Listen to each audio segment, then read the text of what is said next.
नमस्कार, आप देख रहे हैं न्यूज़ 18 इंडिया और मैं हूं आपके साथ गायत्री शर्मा। लेकिन एक इंपॉर्टेंट जानकारी, कोरोना की वजह से जो केस लगातार बढ़ रहे हैं, देश में किस तरीके के हालात हैं यह हम सभी जानते हैं। इसलिए अपनी सुरक्षा और अपने परिवार की सुरक्षा के लिए आप मास्क जरूर पहने। मास्क पहनेंगे तो आप सुरक्षित रहेंगे, आपका बचाव होगा। और इसीलिए हम बार बार लगातार ये कह रहे हैं कि आप मास्क जरूर पहने। हमने एक मुहिम भी शुरू की है, #मास्क पहनो इंडिया। लगातार हम अपील कर रहे हैं और पूरे दिन हर घंटे हम आपसे यही अपील करेंगे ताकि आप जागें, जागरूक हो और अपनी सुरक्षा को समझें। क्योंकि अभी भी अगर आप नहीं समझे, अभी भी अगर आप नहीं सावधान हुए तो आप भी कोरोना की चपेट में आ सकते हैं। और आइए अब शुरू करते हैं खबरों की शुरुआत। सबसे पहले बात कोरोना की, क्योंकि देश में लगातार कोरोना का कोहराम जारी है और इस सब के बीच जो पिछले 24 घंटे के आंकड़े सामने आए हैं उसके मुताबिक 3,68,000 नए मामले सामने आए, जो कि कल के मुकाबले 24,000 कम है। यह लगातार दूसरा दिन है जब कोरोना के नए मामलों में कमी आई है। स्वास्थ्य मंत्रालय के आंकड़ों के मुताबिक एक दिन में 3,417 लोगों की मौत हो गई। मौत का यह आंकड़ा भी कल के मुकाबले कम है। कोरोना से जारी लड़ाई में एक अच्छी खबर यह कि एक दिन में 3 लाख से ज्यादा लोग ठीक भी हुए हैं। तो ये एक दिन का आंकड़ा, कोरोना से जो मरीज ठीक हुए उसका आंकड़ा भी आप देख रहे हैं। लेकिन एक्टिव केस अभी भी 34 लाख के पार हैं। कोरोना से अब तक 2,18,000 से ज्यादा लोगों की मौत हो चुकी है। एक दिन में 3,68,000, 24 घंटे में 3,417 मरीजों की मौत हुई है। लगातार जो आंकड़े हैं वो कम होने का नाम नहीं ले रहे हैं। हालांकि कल के मुकाबले आंकड़े कुछ कम हैं, लेकिन बताया जा रहा है क्योंकि टेस्टिंग कम हुई है, क्योंकि टेस्टिंग कम हुई है, इस वजह से हो सकता है कि जो आंकड़े हैं वो पूरी तरीके से साफ ना हो पाए हों। लेकिन जो जानकारी मिल रही है उसके मुताबिक पिछले 24 घंटों में 3,68,000 केस, ये नए केस हैं। कल के मुकाबले 24,000 कम जरूर हैं, लेकिन ये इसलिए भी हो सकता है क्योंकि टेस्टिंग उस संख्या में, उस बड़े पैमाने पर नहीं हुई है।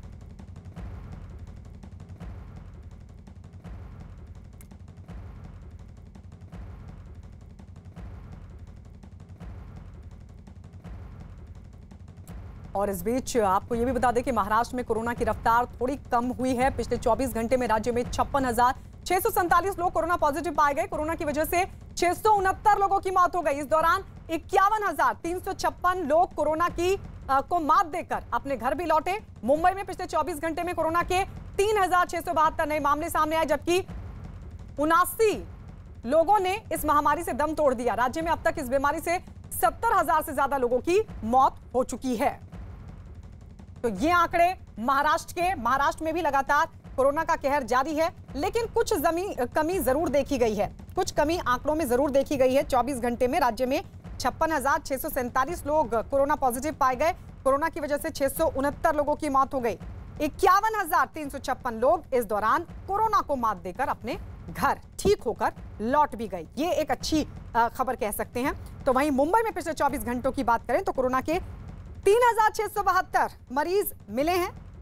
79 लोगों ने इस बीमारी से, इस वायरस की वजह से, महामारी की वजह से दम भी तोड़ा है। राज्य में अब तक इस बीमारी से 70,000 से ज्यादा लोगों की मौत हो चुकी है।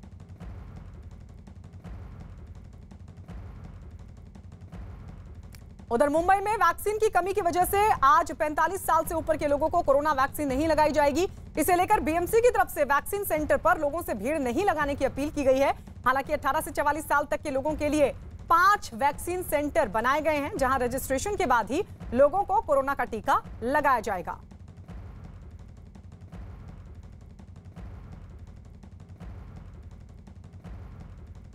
मुंबई के सबसे बड़े बीकेसी कोविड सेंटर पर मौजूद है, जहां पर 18 से 44 साल के जो लोग हैं उनका टीकाकरण शुरू हो गया है। लेकिन यहां की 2 तस्वीरें मैं आपको दिखाना चाहूँगा। यहां पर आज सुबह एक बोर्ड लगाया गया है और ये कहा गया है कि वैक्सीन की कमी के चलते 45 साल के ऊपर के जो लोग हैं उन्हें वैक्सीन नहीं दिया जाएगा। कुछ लोगों को पहले से कहा गया था कि उन्हें मंडे को वापस आना है सेकेंड डोज के लिए, लेकिन जब वो यहाँ पर पहुँच रहे हैं तो उन्हें ये पता चल रहा है कि आज उन्हें वैक्सीन नहीं मिलेगा। काफ़ी ज़्यादा नाराज़गी है। ऐसे ही कुछ लोग हमारे साथ हैं। मैडम, क्या कहना चाहेंगी? क्या बताया गया था पहले आपको?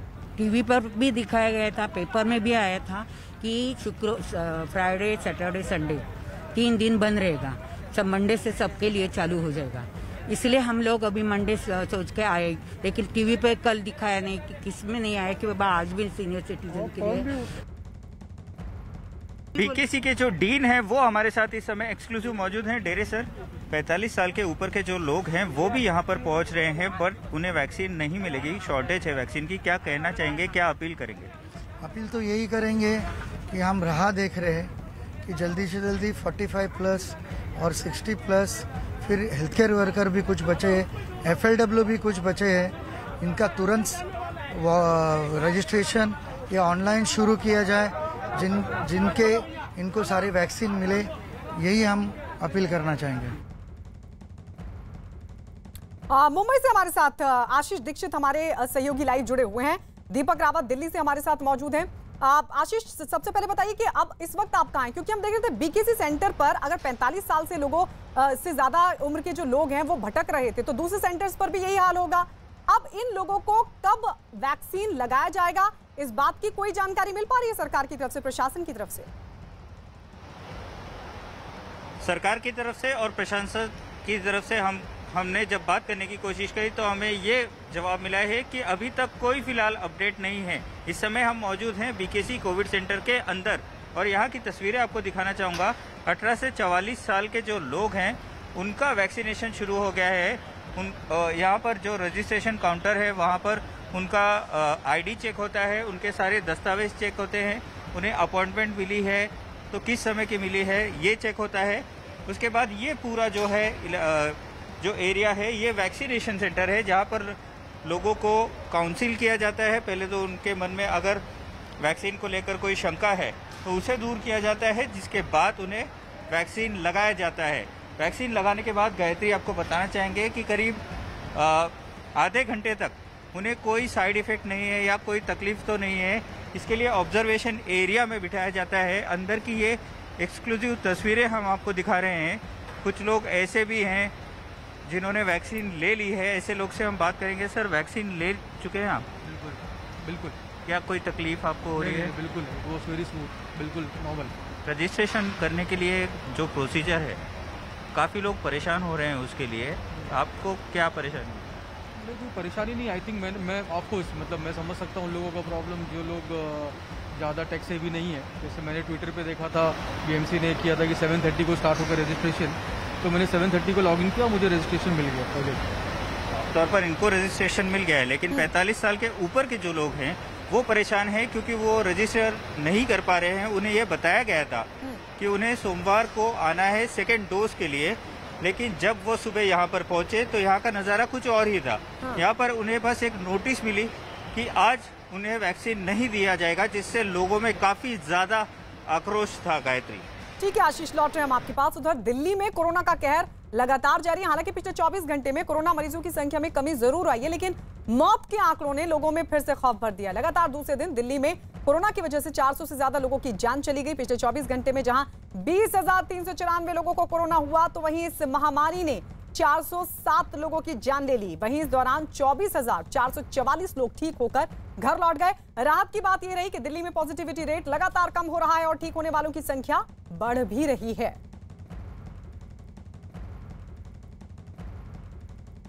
दिल्ली में आज से तीसरे चरण के तहत 18 साल से 44 साल तक के उम्र के लोगों को टीकाकरण का अभियान शुरू हो चुका है। एक दिन पहले मुख्यमंत्री अरविंद केजरीवाल ने इसकी जानकारी दी थी। 18 से 44 साल के लोगों के लिए करीब 4 लाख कोरोना वैक्सीन पहुंच गई हैं। लोगों को टीका लगाने के लिए कई सरकारी स्कूलों में वैक्सीन सेंटर्स बनाए गए हैं। वैक्सीन सेंटर पर लोगों की भीड़ ना जुटे और कोरोना नियमों का ध्यान रखा जाए, इसके लिए पूरी तैयारी कर ली गई है।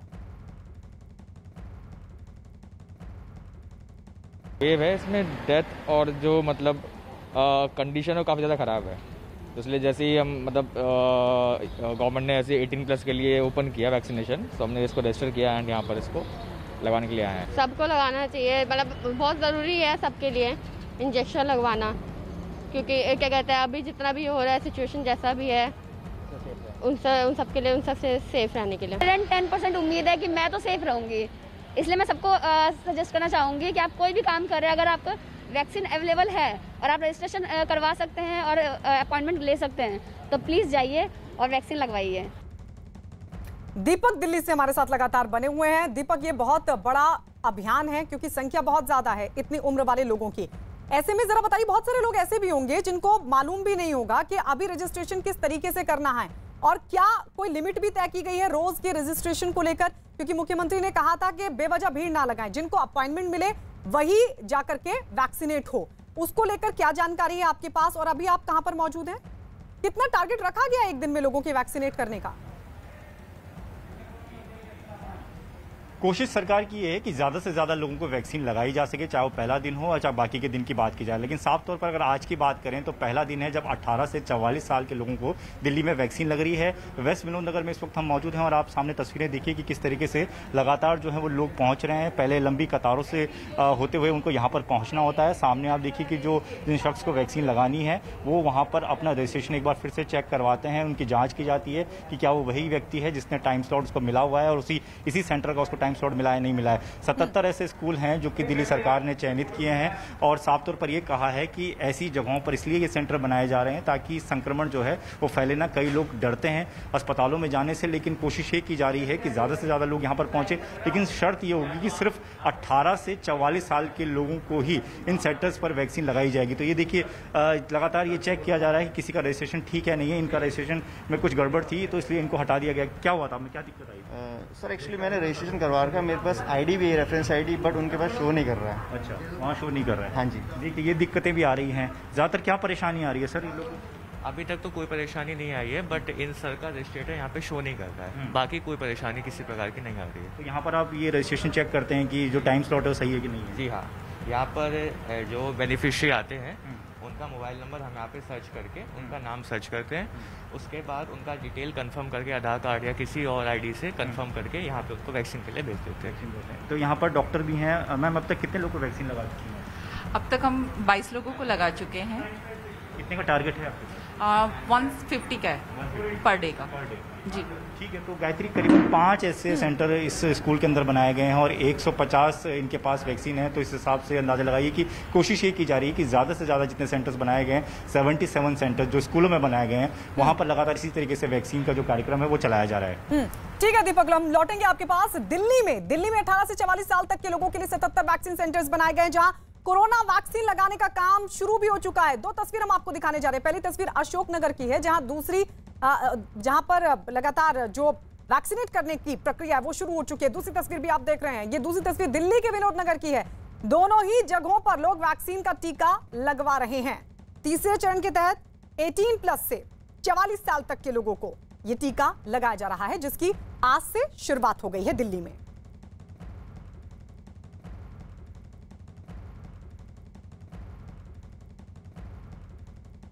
और आइए जल्दी से मध्य प्रदेश का हाल आपको बता दें। मध्य प्रदेश के इंदौर में कोरोना कर्फ्यू का उल्लंघन करने वालों को बजरंग बहादुर नाम के तहसीलदार ने सड़क पर मेंढक चाल चलवाया।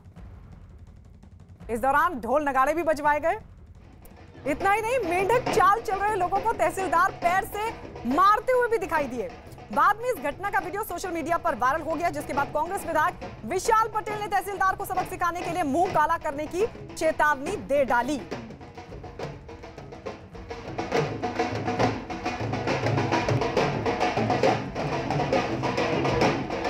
तस्वीर हम आपको दिखा रहे हैं इंदौर की। देखिए कोरोना का कर्फ्यू लगाया गया है, कोरोना कर्फ्यू लगाया गया है, लेकिन उल्लंघन करने वालों की भी संख्या आप देखिए लगातार। और ये हाल तब है जब लगातार सचेत किया जा रहा है कि देखिए देश में किस तरीके के हालात है कोरोना से। लगातार मौत का आंकड़ा बढ़ रहा है। मध्य प्रदेश और खासकर इंदौर की अगर बात करें, बड़े शहरों में तो कोरोना का ग्राफ और तेजी के साथ बढ़ रहा है। उसके बावजूद भी देखिए ऐसे लोगों की कमी नहीं है जो उल्लंघन करने से बाज नहीं आ रहे।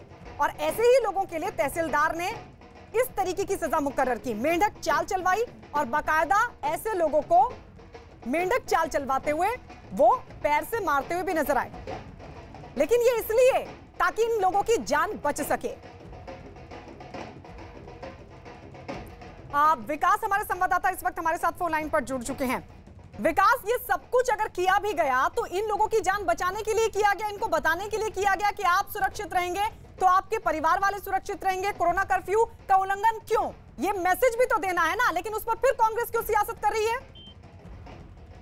जी बिल्कुल गायत्री, अगर बात की जाए तो कहीं ना कहीं इंदौर जो है वो लगातार संक्रमण के दायरे में पहले से बना हुआ है। चाहे पहले इसकी वेव की बात की जाए, चाहे सेकंड वेव की बात की जाए, लगातार संक्रमण की जो भयावहता है यहाँ पर देखने को मिली है। और यही वजह है कि प्रशासनिक अधिकारियों के साथ साथ पुलिस के अधिकारियों को ये मैसेज दिया गया है कि सख्त कार्रवाई अब ऐसे लोगों पर होना चाहिए जो लोग अभी भी मानने को तैयार नहीं है, कोरोना प्रोटोकॉल का पालन करने को तैयार नहीं है। कल पूरी तरीके से लॉकडाउन था, संडे के बावजूद इसके सड़कों पर कुछ लोग बेवजह घूमते नजर आए। इस दौरान सख्ती करते हुए देपालपुर इलाके में तहसीलदार ने कुछ लोगों को चाल चलवाया, बैठक चाल चलवाया। इसके बाद में कुछ लोगों पर सख्ती भी दिखाते हुए नजर आए। हालांकि उसका ऐतराज अब कुछ लोगों को है और वो लोग कड़ी कार्रवाई की मांग कर रहे हैं। और इसके साथ साथ उन्होंने एक चेतावनी भी दी है, यदि तहसीलदार पर कार्रवाई नहीं हुई तो वो खुद उनका मुंह काला करेंगे। पर क्यों करेंगे? सवाल तो यही है ना विकास, क्यों करेंगे? ये लोग कोरोना कर्फ्यू का उल्लंघन कर रहे थे, बार बार इनसे अपील की जा रही है, इनको कहा जा रहा है। और देखिए इंदौर तो वो जगह है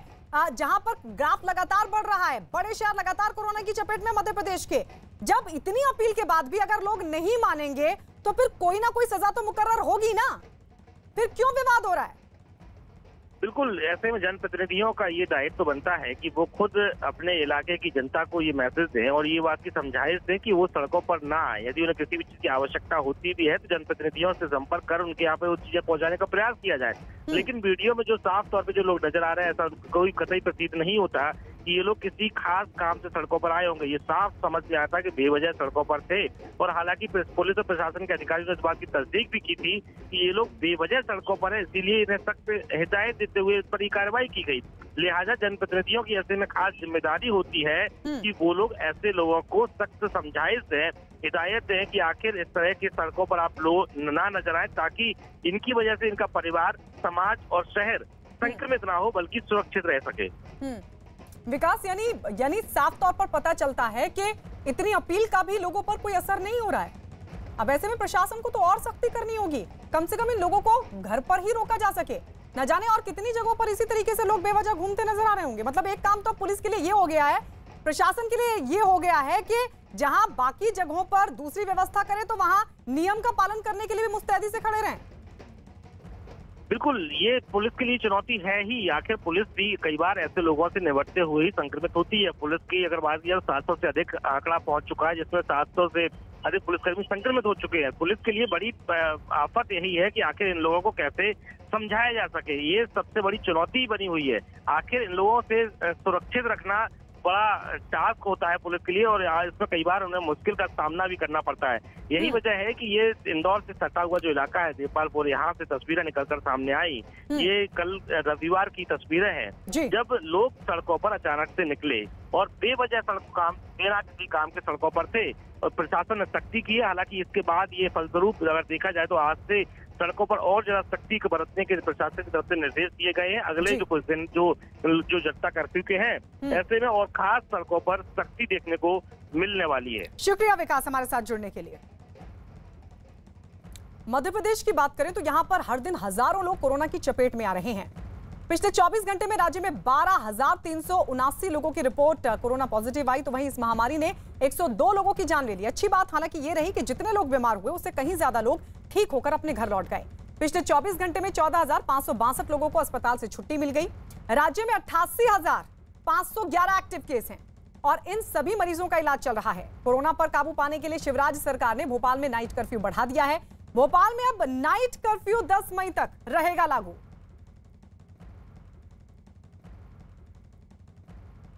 वहीं उत्तर प्रदेश की अगर बात करें तो उत्तर प्रदेश में भी लगातार कोरोना के मामले बढ़ रहे हैं। पिछले 24 घंटे में 30,983 लोग इस महामारी के शिकंजे में आए। 290 लोगों ने इस बीमारी की वजह से दम भी तोड़ा। लेकिन अच्छी बात यह रही कि पिछले 24 घंटे में जितने लोग पॉजिटिव पाए गए उससे कहीं ज्यादा लोग इस बीमारी से ठीक हुए हैं। 36,650 लोगों को अस्पताल से छुट्टी मिल गई। राजधानी लखनऊ के अलावा नोएडा, गाजियाबाद और सहारनपुर में कोरोना के मामले तेजी से बढ़ रहे हैं। राज्य में कोरोना की रोकथाम के लिए योगी सरकार ने कई अहम फैसले लिए। उत्तर प्रदेश में अंतर राज्य यानी दूसरे राज्यों से आने वाले बसों पर लगा दी गई है रोक और साथ ही विमान से आने वाले यात्रियों के लिए नेगेटिव रिपोर्ट दिखाना अनिवार्य कर दिया गया है। इसके अलावा गांव में आने वाले लोगों की कोरोना जांच भी होगी और उन्हें क्वारंटीन भी किया जाएगा। ट्रेन में सफर करने वालों की भी जांच होगी और संदिग्ध पाए जाने पर उनका एंटीजन टेस्ट भी होगा।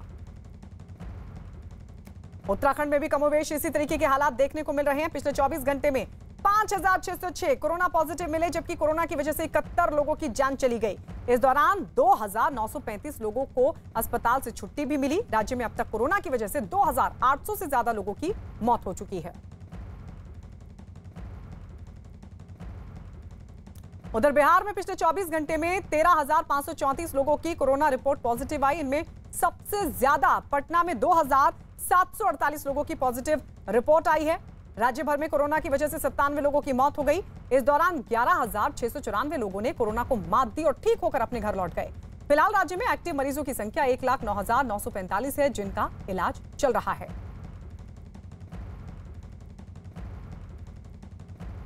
और इस बीच खबर है कि हरियाणा में कोरोना की रफ्तार थोड़ी धीमी पड़ी है, लेकिन चिंता की बात यह है कि कोरोना से होने वाली मौतों का आंकड़ा रोजाना बढ़ रहा है।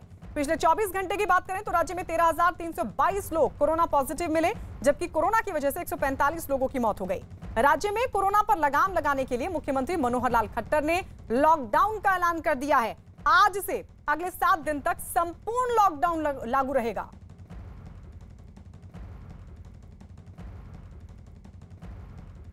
वीकेंड लॉकडाउन लगाया, क्या उसको एक्सटेंड करने की या उसको हम एक्सटेंड कर रहे हैं और अब ये अगले रविवार यानी 9 तारीख तक 10 सवेरे तक अब ये जो लॉकडाउन है वो रहेगा। मतलब कंटिन्यू रहेगा और सारे प्रदेश में रहेगा। और इस बीच एक बड़ी खबर तमिलनाडु की राजनीति से जुड़ी बड़ी खबर है कि बहुमत मिलने के बाद डीएमके नेता एमके स्टालिन 7 मई को मुख्यमंत्री पद की शपथ लेंगे।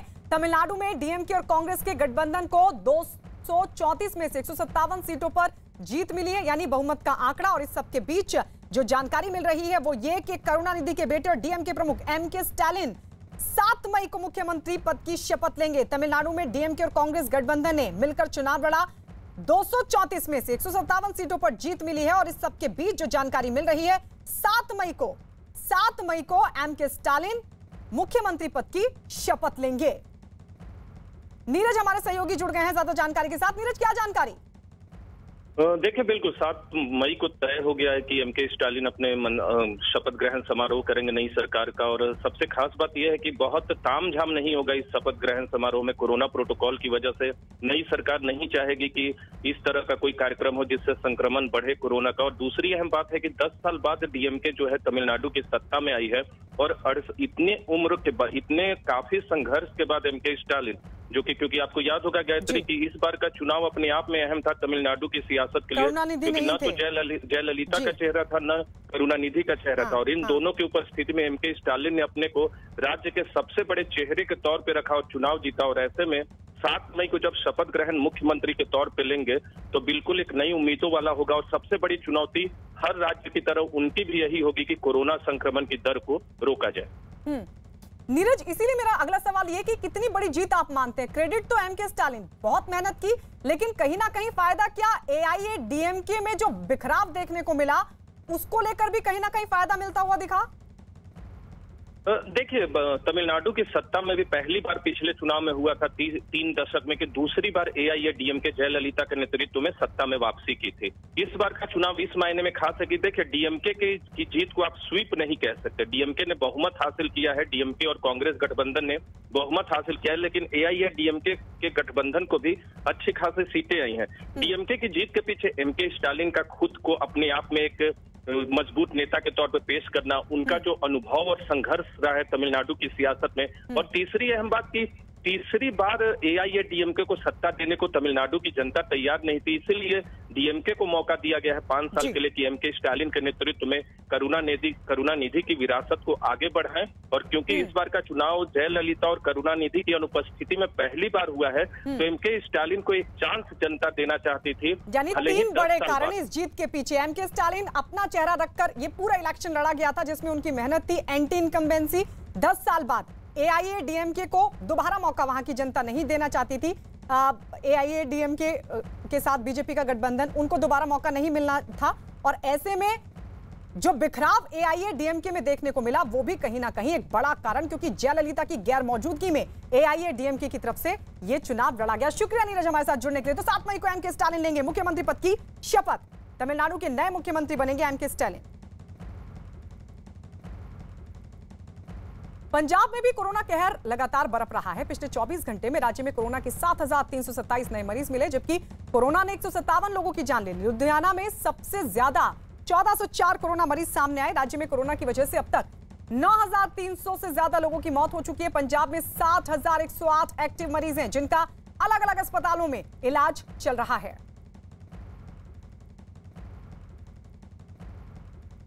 गुजरात में भी कोरोना की रफ्तार धीमी पड़ती दिख रही है। पिछले 24 घंटे में 12,978 कोरोना मरीज सामने आए, जबकि कोरोना की वजह से 153 लोगों ने अपनी जान गंवा दी। इस दौरान 11,146 मरीजों को डिस्चार्ज किया गया। पिछले 24 घंटे में सबसे ज्यादा मरीज अहमदाबाद में मिले। अहमदाबाद में 4,744 लोग कोरोना पॉजिटिव पाए गए, जबकि 27 लोगों की मौत हो गई। वहीं सूरत में 1,883 लोगों को कोरोना हुआ, जबकि 13 की मौत हो गई।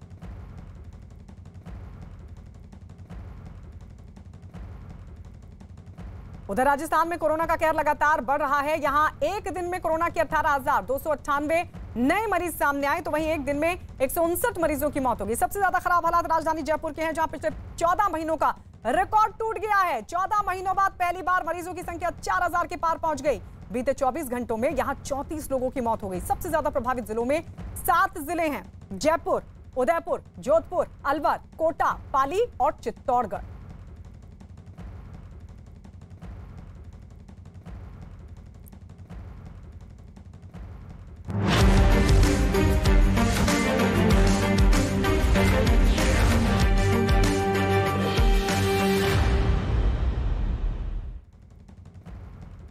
बंगाल में टीएमसी की जीत के बाद वहां का राजनीतिक माहौल फिर से गर्मा गया है। एक बार फिर राजनीतिक हमले और हिंसा की खबरें सामने आ रही हैं। आरोप है कि भारी जीत के बाद टीएमसी समर्थक हंगामे और हिंसा पर उतर आए हैं। कई जगहों पर बीजेपी दफ्तर और बीजेपी नेताओं को निशाना बनाने की खबरें हैं। आपको ये आपकी टीवी स्क्रीन पर हम 6 तस्वीरें दिखा रहे हैं। पहली तस्वीर आप देख रहे हैं हल्दिया की, जहां ममता बनर्जी को हराने वाले बीजेपी नेता शुवेंदु अधिकारी के काफिले पर जबरदस्त तरीके से हमला हुआ है। आरोप है कि टीएमसी समर्थकों ने शुवेंदु के काफिले पर पथराव किया और जमकर हंगामा किया। दूसरी तस्वीर आप देख रहे हैं कोलकाता की, जहां कुछ लोगों ने भारतीय जनता युवा मोर्चा के सचिव देवाशीष दास के घर पर हमला किया। आरोप यह है कि हरे रंग का गुलाल लगाए कुछ लोग देवाशीष दास के घर में दाखिल हुए, वहां जमकर तोड़फोड़ की। और तीसरी तस्वीर आप देख रहे हैं हुगली जिले की, जहां आरामबाग में चुनावी नतीजों के बाद कुछ लोगों ने बीजेपी दफ्तर में आग लगा दी। और चौथी तस्वीर कोलकाता के बेलघाटा की, जहां कुछ लोगों ने बीजेपी नेता काशीनाथ विश्वास के घर के बाहर जमकर हंगामा किया, वहां खड़ी मोटरसाइकिल में आग लगा दी। और पांचवी तस्वीर आप देख रहे हैं आसनसोल की, जहां टीएमसी कार्यकर्ताओं पर बीजेपी के दफ्तर में तोड़फोड़ करने का आरोप लग रहा है। और छठी तस्वीर आपके सामने दक्षिण 24 परगना की, जहां बीजेपी दफ्तर में जमकर तोड़फोड़ हुई और इसका आरोप टीएमसी से जुड़े लोगों पर लगा है। तो टीएमसी की जीत के बाद एक बार फिर सियासी माहौल गर्मा गया, लेकिन इस सब के बीच हिंसा की तस्वीरें, ये अलग अलग तस्वीरें हम आपको दिखा रहे हैं। और हर जगह पर बीजेपी नेता, बीजेपी दफ्तर, जिन पर जमकर तोड़फोड़, पथराव, हमला किया गया, आगजनी की घटना को अंजाम दिया गया। और आरोप सीधा टीएमसी पर, टीएमसी कार्यकर्ताओं पर यह आरोप लग रहा है। यानी जीत भारी, लेकिन बवाल लगातार जारी।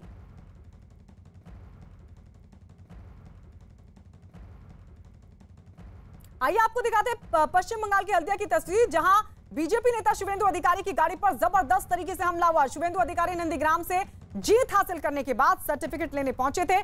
सर्टिफिकेट लेने के बाद जैसे ही उनका काफिला वहां से गुजरा, कुछ लोगों ने पथराव कर दिया। इस हमले में किसी को भी चोट लगने की हालांकि खबर नहीं है, लेकिन जबरदस्त तरीके से यह हमला हुआ, यह पथराव हुआ। हल्दिया की तस्वीर आपको दिखा रहे हैं।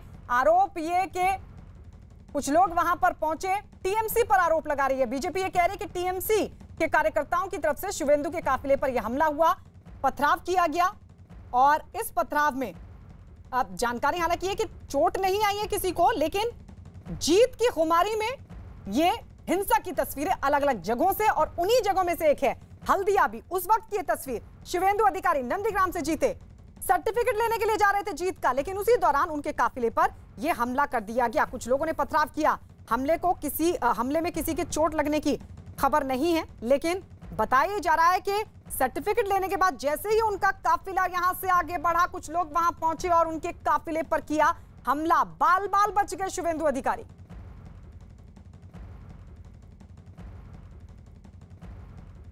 बंगाल में चुनाव खत्म होने के बाद एक तरफ कई जगहों पर हमलों की खबरें मिल रही हैं, तो वहीं बम मिलने का सिलसिला भी नहीं थमा। उत्तर 24 परगना के भाटपारा में एक खाली मकान से आज सुबह विस्फोटक बरामद हुए। विस्फोटक की खबर मिलते ही वहां लोगों की भीड़ जुट गई। इस घटना से आसपास के लोगों में जबरदस्त दहशत है।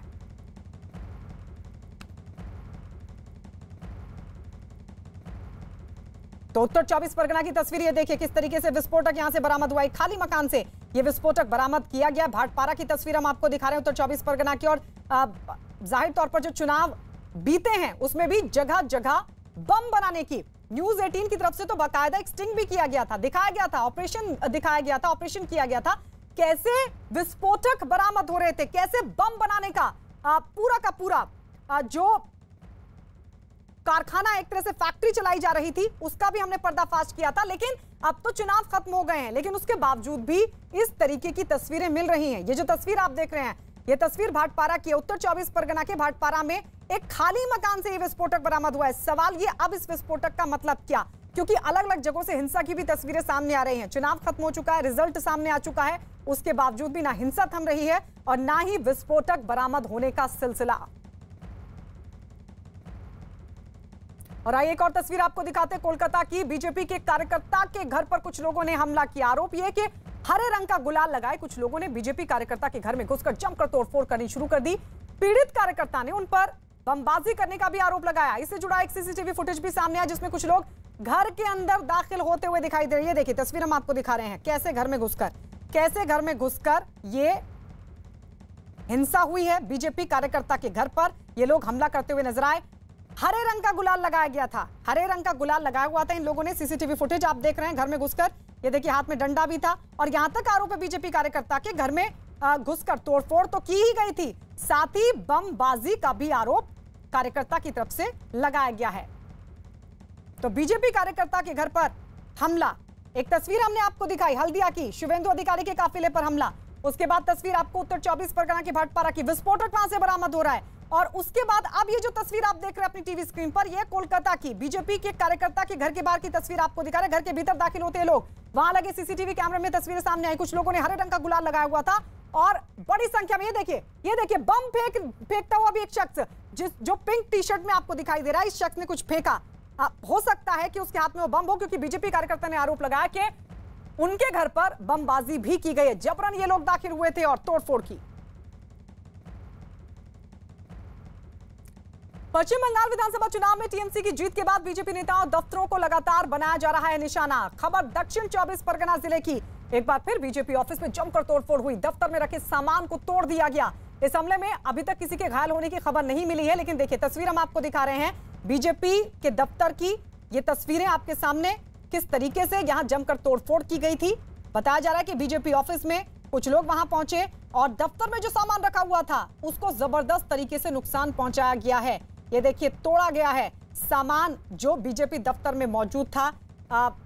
जो भी सामान था वहां पर, चाहे चेयर हो या बाकी दूसरी चीजें, उनको जबरदस्त तरीके से नुकसान पहुंचाया गया। लगातार इस तरह की तस्वीरें सामने आ रही हैं।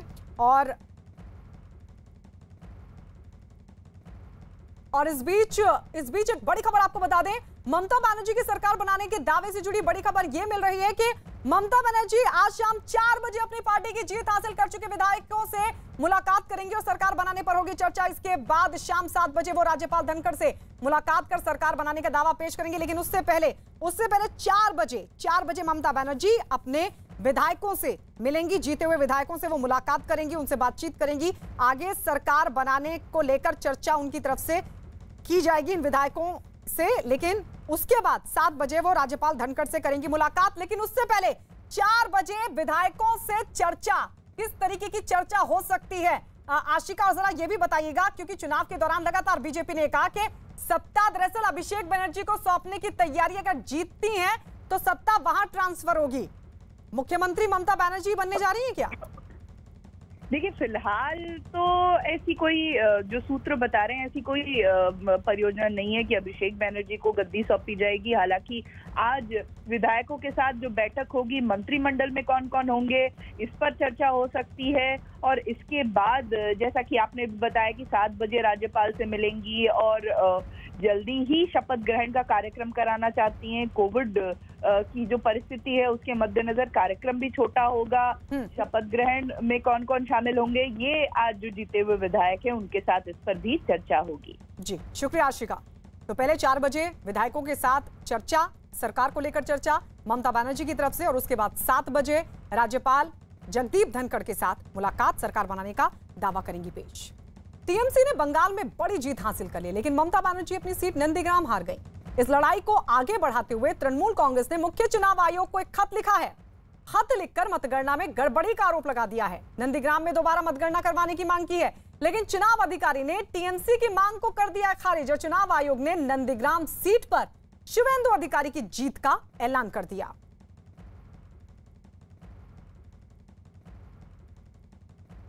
पश्चिम बंगाल में तमाम दावों के बावजूद बीजेपी 100 का आंकड़ा भी नहीं छू पाई। हार के बाद बीजेपी नेता कैलाश विजयवर्गीय ने कहा कि उनकी पार्टी सकारात्मक विपक्ष की भूमिका निभाएगी। ममता जी के कुछ बयान, जैसे सारे मुस्लिम एक हो जाओ, अभी चुनाव प्रचार के दौरान उनका दिया हुआ भाषण, तो वो भी एक विषय था। फिर सारे विपक्ष को उन्होंने एक करने के लिए पत्र भी लिखा, फिर इमोशनल, बंगाल की बेटी, फिर इस प्रकार के सारे इशू चले। फिर चेयर पर बैठकर निकलना, तो लोगों की सहानुभूति। तो ये चुनाव कोई ऐसा डेवलपमेंट के नारे के साथ दिया गया हो या हम बंगाल का विकास करेंगे, ऐसा नहीं रहा। ये पूरा इमोशनली प्ले किया गया, ऐसा लगता है मुझे। और इस बीच एक बड़ी खबर अपने दर्शकों को बता दें, उत्तर प्रदेश में लॉकडाउन 2 दिन और बढ़ा। 6 मई की सुबह तक लॉकडाउन बढ़ा दिया गया है। इससे पहले वीकेंड लॉकडाउन को बढ़ाकर मंगलवार सुबह 7 बजे तक कर दिया गया था, लेकिन अब जो जानकारी मिल रही है 2 दिन और बढ़ा दिया गया उत्तर प्रदेश में लॉकडाउन। तो उत्तर प्रदेश में लॉकडाउन 2 दिन और बढ़ा दिया गया है। अब 6 मई की सुबह तक यह लॉकडाउन उत्तर प्रदेश में जारी रहेगा, क्योंकि लगातार ग्राफ बढ़ रहा है। लेकिन इस बीच रिकवरी रेट भी बढ़ रहा है। बावजूद इसके लगातार वो तमाम कदम मुख्यमंत्री योगी आदित्यनाथ की तरफ से कि कैसे हालातों को सुधारा जाए। लेकिन लॉकडाउन 2 दिन और बढ़ाने के अलावा अजीत हमारे साथ है। अजीत, लग रहा है कोई और विकल्प नहीं है अब?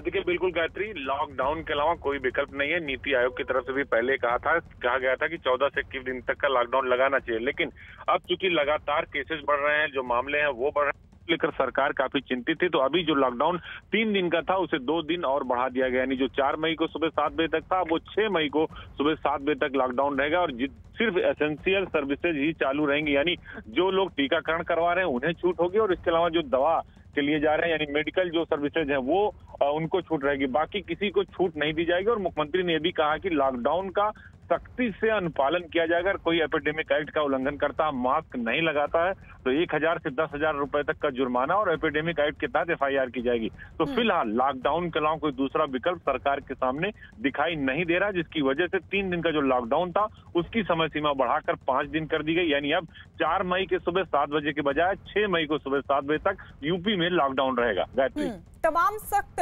कदम अजीत मुख्यमंत्री योगी आदित्यनाथ की तरफ से, लेकिन मामले क्योंकि लगातार बढ़ रहे हैं, उधर वैक्सीनेशन अभियान भी है, इसलिए भी लग रहा है कि ये 2 दिन और बढ़ाया गया है। आपको लगता है कि हालात के मद्देनजर और भी बढ़ सकता है, क्योंकि पहले तो मंगलवार सुबह 7 बजे तक था, अब 2 दिन और बढ़ा दिया गया है, लग रहा है संभावना आगे और भी बढ़ सकती है? देखिए, बिल्कुल लॉकडाउन की समय सीमा और भी बढ़ाई जा सकती है, क्योंकि पंचायत चुनाव के रिजल्ट आ रहे हैं। कल से मतगणना हो रही है, तो मतगणना केंद्रों पर जो भीड़ देखी गई उसको लेकर मुख्यमंत्री ने कल डीएम एसपी को कहा था कि कार्रवाई करें जो लोग भीड़ एकत्रित हो रही है। अब चूंकि मतगणना का जो सिलसिला गायत्री अभी तक जारी है, यानी अभी देर रात तक मतगणना चलेगी। जिला पंचायत के चुनाव परिणाम अभी तक नहीं आए हैं, ग्राम प्रधान और क्षेत्र पंचायत सदस्यों के परिणाम है। लिहाजा सरकार को इस बात का अंदेशा है कि जब विजय जुलूस निकलेगा, लोग चुनाव जीतेंगे, लोग चुनाव हारेंगे, तो उस कंडीशन में सरकार ने लॉकडाउन को बढ़ाया और आगे भी इसकी समय सीमा बढ़ाई जा सकती है। अपर मुख्य सचिव गृह जो सरकार के, उनसे हमारी बात, उन्होंने कहा कि अभी 2 दिन का बढ़ाया गया, आगे पर आगे विचार किया जाएगा। शुक्रिया अजीत।